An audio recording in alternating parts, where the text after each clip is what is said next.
Radio Côte d'Azur Off.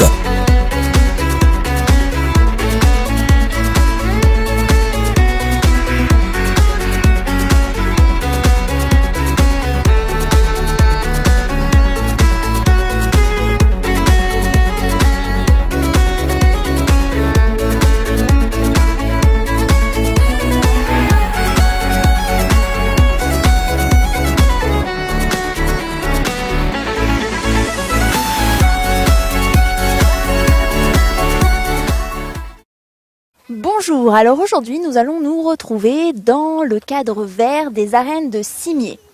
Et nous nous retrouvons en compagnie de Stan Palomba, directeur du groupe folklorique Nice la Belle. Alors entre chansons, danse et tenues niçoises, nous allons en apprendre un peu plus sur ce groupe Nice-Art qui ne date pas d'hier. Alors bonjour Monsieur Palomba. Bonsoir. Alors depuis quand ce groupe existe-t-il ? Alors, Nice la Belle a été créé en 1956 par Francis Gag, homme de théâtre. Il a été dirigé durant 35 ans par Francine Gag, sa belle-fille. Et on a repris la relève il y a maintenant 3 ans. Voilà, le groupe existe encore et continue à perdurer, tout simplement. Et alors c'est quoi l'objectif principal ?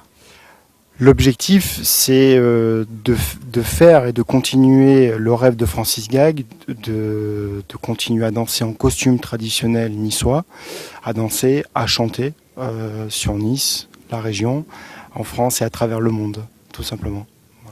Et alors vous, depuis quand finalement vous êtes à la tête de ce groupe ?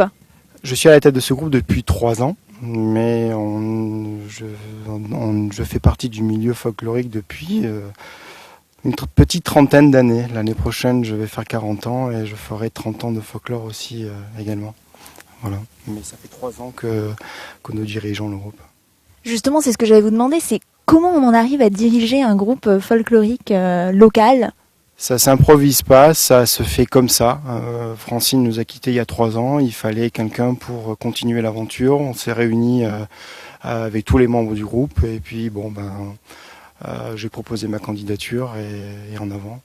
J'aidais déjà quand même Francine Gag avant qu'elle disparaisse. J'étais sous son aile à diriger, pour l'aider à diriger le groupe quand même depuis quelques années. Voilà. Et alors, Nice la Belle se produit à Nice, comme par exemple à Cimiez en ce moment, mais se produit aussi ailleurs en France. Alors, Nice la Belle se produit durant les fêtes traditionnelles niçoises, l'Aimé, les Coups-Gourdons, toutes les fêtes traditionnelles à Nice. Mais après, on peut partir à travers la région. La semaine prochaine, nous sommes à Saint-Rémy-de-Provence. Le mois prochain, on part 2 jours à Paris. Donc on peut partir dans tous les coins de la France et du monde entier, puisqu'au mois d'août, nous partons 10 jours au Brésil aussi. Voilà. Alors comment ça se passe ? C'est les Brésiliens qui vous appellent et qui vous disent « venez ». Tout au long de l'année, nous faisons des spectacles. Et une fois par an, donc en fin d'année, l'été, le plus souvent, on participe à des festivals de folklore. On nous invite à participer pour partager nos traditions avec d'autres groupes folkloriques du monde entier, dans le cadre d'un festival de folklore. D'accord, et alors plus en détail, combien de personnes constituent ce groupe ?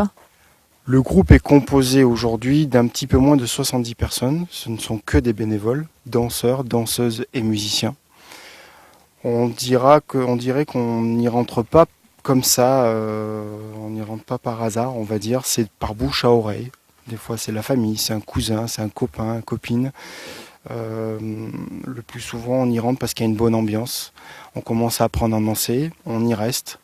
On y rencontre aussi sur le copain, la copine, on se marie. Ça a été le cas avec mon épouse. On a des enfants, voilà, et on peut rester quelques années comme on peut y rester très longtemps. C'est mieux qu'un site de rencontre donc. Ah oui, c'est une bonne idée, exactement. Effectivement. Mais alors imaginons, moi, danseuse lambda, j'ai envie de rentrer dans un groupe folklorique, dans le vôtre. Comment je fais finalement ? Vous avez envie de danser, vous venez participer à l'une de nos répétitions. On en a 2. Une le jeudi soir pour les nouveaux, on va dire. Le mardi soir pour les confirmés. Et puis on commence à prendre quelques pas de danse, quelques danses, et on évolue tout doucement à son rythme. Il n'y a pas d'obligation de résultat, comme dans une entreprise. Là, on évolue le plus naturellement possible à son rythme, tout simplement. C'est pour le plaisir, uniquement le plaisir. C'est pour le plaisir, c'est pour être entre copains, pour partager des bons moments, plaisanter, rire, aussi danser, hein. Il y a quand même des moments, on va dire, sérieux. Mais c'est vrai, quand on pose la question pourquoi on fait partie de Nice Label, c'est aussi pour l'ambiance, et surtout pour l'ambiance. Et alors justement, côté danse, comment elles ont été créées ces danses? De quoi elles s'inspirent? C'est à la demande de Jean Médecin en 56, Francis Gag a créé Nice Label. Il a fait un petit tour dans la région pour s'inspirer des fêtes traditionnelles et il a écrit des danses avec des spécialistes aussi. Il s'est entouré de professeurs de danse, de l'opéra et il a écrit des danses avec des pas de danse folkloriques sur des thèmes. Vous avez les staccades de Breil, une fête traditionnelle qu'on retrouve à Breil.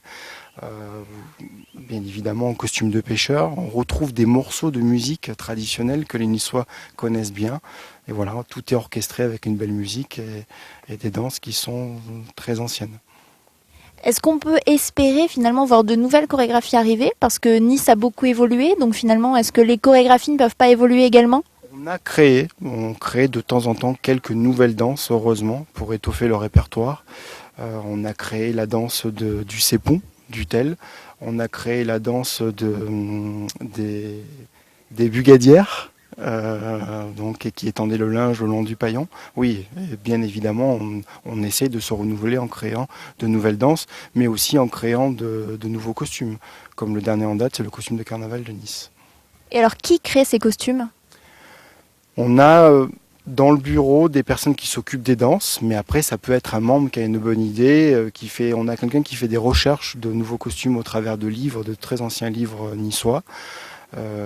Donc on recherche, on écrit, on dessine et de là part le projet. On a une couturière aussi qui nous fait nos costumes.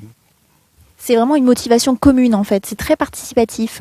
C'est une motivation commune qui à la musique, à la danse, à la gestion aussi du groupe. C'est un gros morceau, on va dire. Ça, c'est mon épouse Sylviane qui s'en occupe. Chacun a son rôle bien particulier, tout en restant bénévole. Et au niveau des tranches d'âge? Bonne question. Le plus âgé du groupe a 70 ans. On a Jean-Yves qui danse encore. Et le plus jeune, je dirais, Laura, ouais, elle a 12 ans.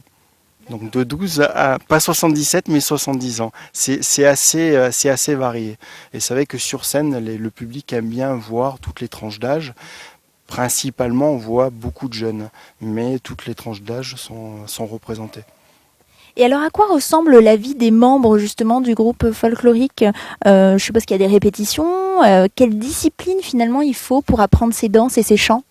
Il faut déjà avoir la motivation, l'envie. On n'est pas des professionnels, on ne sort pas de l'Opéra de Nice, on ne sort pas du Conservatoire de Nice, mais il faut aimer la danse, il faut aimer la musique. Alors la musique, par contre, là oui, ça, il faut savoir lire une partition de musique. Ce ne sont pas des professionnels, mais ce sont des musiciens qui ont étudié la musique et qui en font depuis quelques années. Après, question danse, il faut aimer ça, il faut avoir un petit peu de rythme, bien évidemment. Mais c'est principalement du bénévolat, mais c'est surtout la motivation de la danse. Il faut aimer de la danse. Et quelque chose qu'on retrouve depuis quelques années, on récupère des jeunes comme ça, on voit de plus en plus dans les villages s'instaurer des ballettis. Ce sont des jeunes qui se réunissent, on voit ça sur Aspromont. Il y a un ou deux musiciens, ils jouent, un petit pas de danse qui est mis en place, et hop, c'est parti pendant toute la soirée. Et ces jeunes-là s'aperçoivent que quelque part, ces pas de danse, on les retrouve dans les groupes folkloriques, et c'est comme ça que on récupère des jeunes. Ils disent, il suffit de porter le costume, on fait quelques spectacles, on part à l'étranger, en festival, et voilà, et c'est parti. Et alors justement, un point important, c'est que votre nom c'est Nice Label, mais il n'y a pas que des Niçois dans ce groupe. Non, il n'y a pas que des Niçois. Il y a des gens qui viennent de la région, qui viennent même de la France entière. Mon épouse, qui est au groupe depuis une vingtaine d'années, elle est lyonnaise.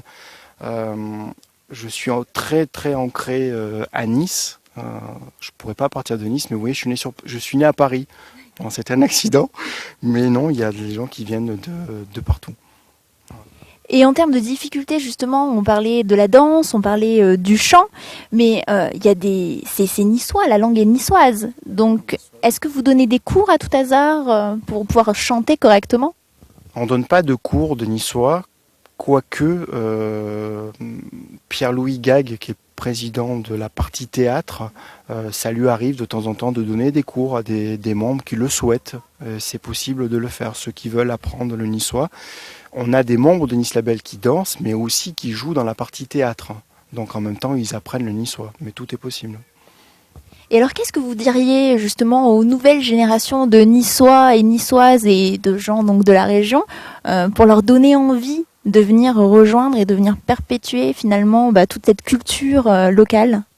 Leur donner envie, on va dire qu'on n'a pas besoin de trop forcer parce qu'il y a un retour aux traditions et on s'aperçoit qu'il y a beaucoup de jeunes qui ont envie de connaître les traditions. Et en communiquant sur les réseaux sociaux, on s'aperçoit que beaucoup de jeunes s'y intéressent et ont envie de franchir le cap et de venir danser avec nous, de venir chanter. Voilà, donc le recrutement n'est pas vraiment un souci pour Nice Label. Finalement, c'est très festif, hein. Donc c'est pas du tout l'image qu'on pourrait avoir d'un groupe folklorique. C'est ça, oui. Oui, c'est festif, c'est jeune. On a la chance à Nice d'avoir un folklore vivant et qui bouge énormément.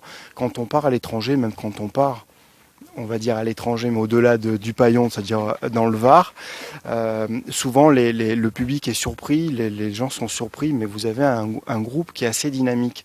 C'est sûr, on est proche de l'Italie, donc ce sont des danses très enlevées et très dynamiques. C'est une chance. Et alors, depuis le 1er janvier 2013, donc Nice Label fait partie de l'Union nationale des groupes de tradition populaire, UNGTP. Qu'est-ce que ça annonce pour le futur? Quels sont vos projets d'avenir? Aujourd'hui, il faut se fédérer. C'est une mode, et c'est presque une obligation. Ça permet d'échanger avec d'autres groupes en France, ne serait-ce que pour trouver de nouveaux costumes, de nouveaux tissus. C'est très très compliqué. Le costume rayé rouge et blanc devient une denrée très rare. Un tissu, donc ça nous permet de discuter avec d'autres groupes et d'échanger des adresses, déjà sur la partie costume. Après, ça nous permet de créer des points de rencontre et d'échanger nos pas de danse et de trouver de nouvelles idées. Et puis aussi de discuter avec des responsables de groupe pour échanger sur nos problèmes ou sur nos satisfactions. Mais aujourd'hui, de se fédérer, c'est très très important. Ça nous permet aussi, grâce à cette fédération, de trouver des endroits l'été pour partir à l'étranger et trouver des festivals, ce qui est très important. Voilà. Alors je rappelle que vous avez un site, www.nice-la-belle.fr, mais que vous avez également une page Facebook nice.label tout attaché, label L-A-B-E-2-L-E. Alors je vous remercie d'avoir pris le temps de répondre à toutes nos petites questions. J'aurais bien aimé vous faire un petit pas de danse, mais bon, je vais m'abstenir. Par contre, j'aurais bien aimé avoir un dernier petit mot en niçois. Nice à la belle, je crois que c'est le terme niçois. Merci beaucoup.